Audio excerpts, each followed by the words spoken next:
सोलापूर पुणे महामार्गावर कोळेगाव पाटीजवळ भीषण अपघात झालाय। या अपघातात तिघांचा मृत्यू झाला तर 13 जण गंभीर जखमी झाले आहेत।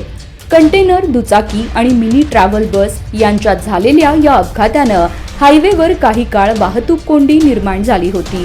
काल दुपारी 3 वाजण्याच्या सुमारास हा अपघात झाला। कंटेनर रॉंग साइडवर जाऊन दुचाकीला धडकला आणि त्यानंतर मिनी बसला जोरदार धडक दिली। या दुर्घटनेत दुचाकीस्वार दयानंद भोसले वय 35 राहणार चंदनगर लांबोटी तालुका मोहोळ, मिनी बस चालक लक्ष्मण बासू पवार आणि एक अनोळखी महिला यांचा मृत्यू झाला। तुळजापूर व अक्कलकोट दर्शन करून प्रवासी पंढरपूरच्या दिशेने जात होते। बस क्रमांक MH12 KQ 1175 ने ते निघाले होते। बस सोलापूर पुणे महामार्गावर कोळेगाव पाटीजवळ पोहोचली असता एका दुचाकीस्वाराने महामार्ग क्रॉस करण्याचा प्रयत्न केला। दुचाकी विरुद्ध दिशेने येणाऱ्या कंटेनरला NL 01 AA 7205 धडकली।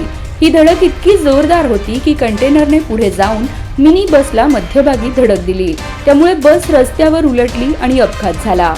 अपघातानंतर महामार्गावर काही वेळ वाहतूक कोंडी झाली होती। मात्र पोलिसांनी तत्काळ क्रेन आणि मदत कार्याच्या सहाय्याने वाहने बाजूला घेत वाहतूक सुरळीत केली। जखमींना रुग्णालयात उपचारासाठी दाखल करण्यात आला आहे।